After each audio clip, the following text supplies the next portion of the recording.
I am the contrarian. And this is my world.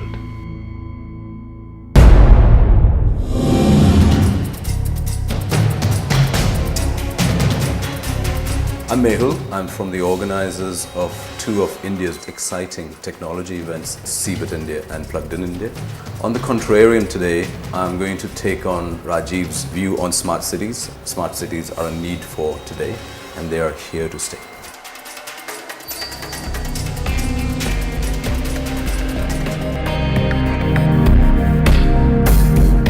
Smart cities. Just using those words makes you feel so good and intelligent, right? And most people seem to think it's the promised land, it's the holy grail. You live in a smart city, your life will be amazing and very, very smart. But is it really? I mean, what is a smart city? Who defines it? And what will you feel when you're in a smart city? Intelligent or a little dumb? Well, we're about to find out first, what is a smart city and why do we need it? The first and foremost pillar of a smart city is that it is lived in and co-governed by smart citizens. So it's not just the ICT that's smart, it's not just the utilities that are smart, it's how the collaborative systems of democracy work together.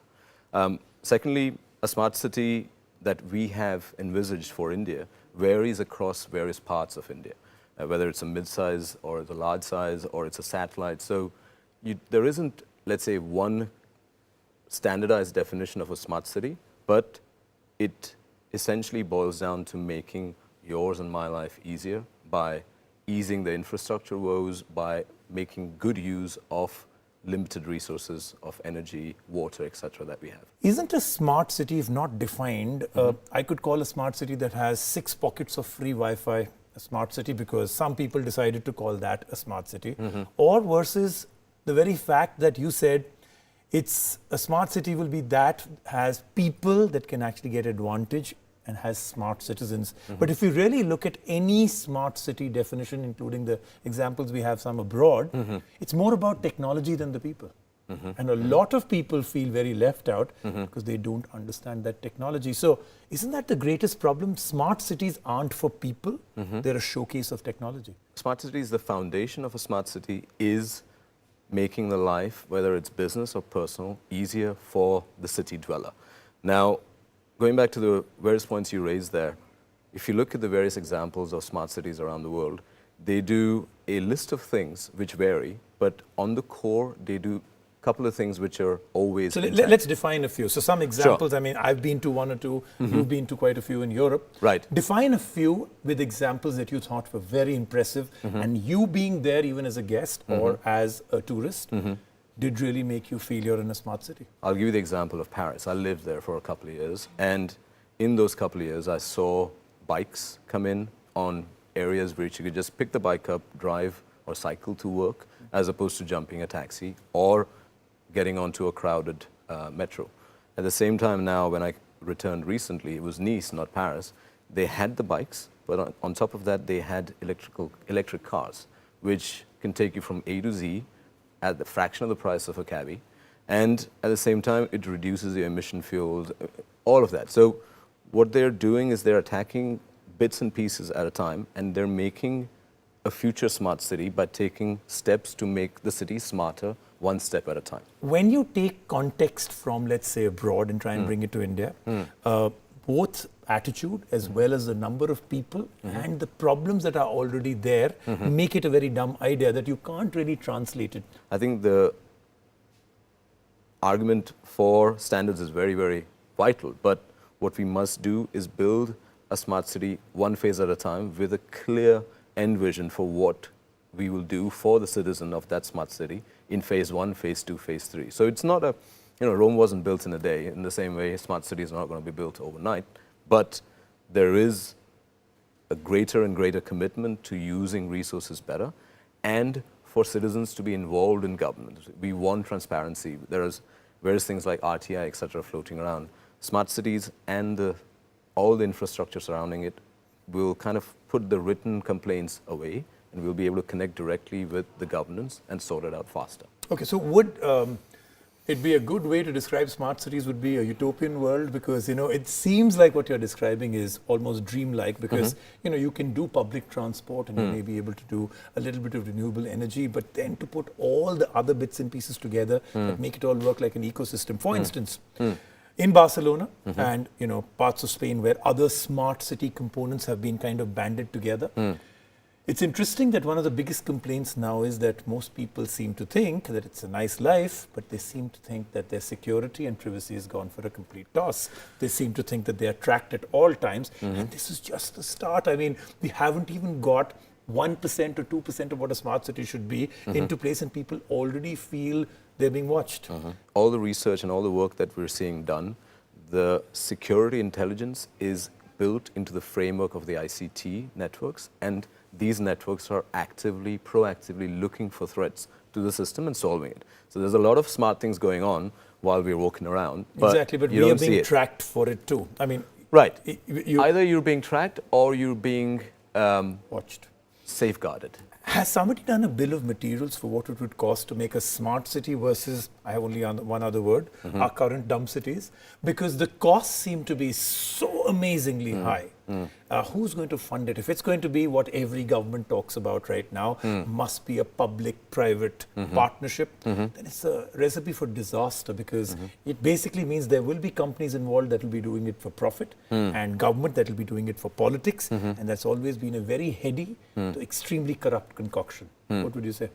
A smart city is run in partnership with the people, along with the elected officials in power, or the bureaucrats. So there is a PPP model that is fundamentally essential to the running of a smart city. So you are saying it would be needed? Yes, There's absolutely. No two ways about it. I mean, you and I would have to control our smart city, keep and ensure that the people who are, let's say, our guardians for the smart city are accountable, are held accountable, and we'll be able to do it really fast, as opposed to a long procedure that we have to sometimes pursue. What we're seeing from the government right now is a very cohesive policy. Bill of materials, the land allocation is a massive bill of material, and I think this is where the government comes in and plays a big part. In terms of I think it's a 70 billion fund that has been announced. I think for us that is a signal of intent, as opposed to this is what it's going to cost us. If you see the last 6 or 7 governments that have come across the world that have started to kind of find their feet, including the government here in India, it's a very easy, simple, straightforward promise to make to people, which is, okay, citizens of the country, here we go. We are now going to change your life because we're going to give you 100 smart cities and your life will become so much the better. All right?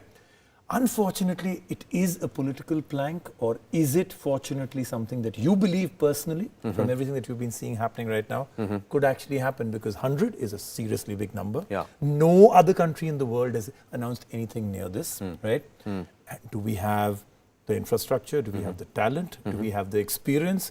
And do we have the kind of people that will be able to live in a smart city? We have been exporting technology services from India for well over 30 years now, I think. But we're not a product and execution company. Country at all. It's changing. I think, if you look at the initiatives by the current government and the bodies that are fronting it, NASCOM, iSpirit, etc., they've all got product in the center. Secondly, I think we've got a frightful amount of mobile phones, more mobile phones than population, so we are well connected.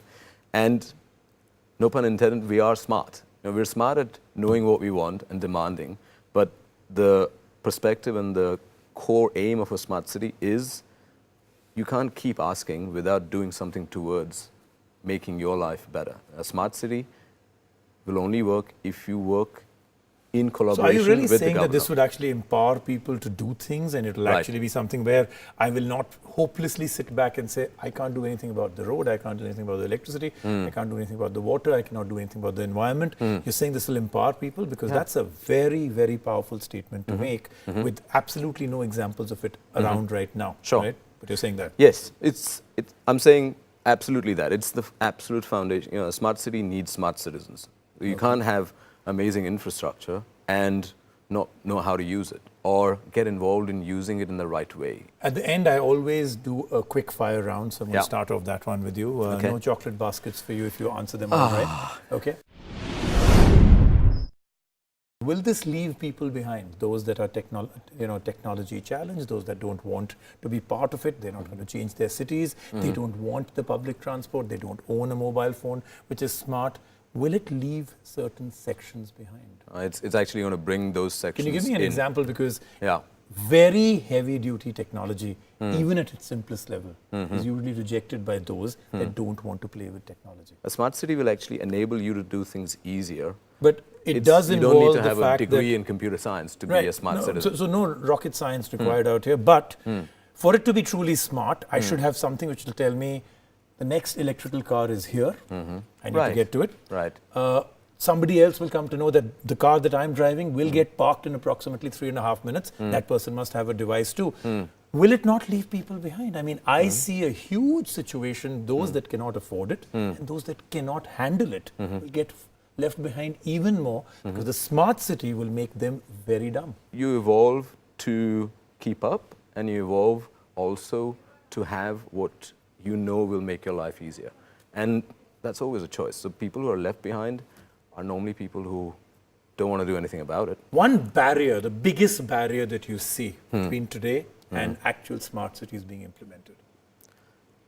It has to be a vision that is collaborative and cohesive across the various states in India. I think the central government has to work a lot in aligning all those visions and giving and ensuring what one state needs is delivered, whilst what another state needs might be different is respected and delivered. So I think collaboration is key. It shouldn't be different states and different cities having it their shouldn't be own versions. No politicized agendas. I think you're ending by what I started with. Standardization of smart cities would be a good Non-politicization of smart All cities. right, great. Thank you so much once again. A pleasure. Great to find out about smart cities and your vision of it. Thank I you. think there you have it. Not too far away, really, you'll start seeing some small little pockets, maybe not full cities, maybe a locality, maybe a small area that goes a little smart with various things. Will it all come together, or will this go down in flames as a smart city? Was a dumb idea? Well, we'll find out very, very soon. Thanks for watching. We'll see you next week.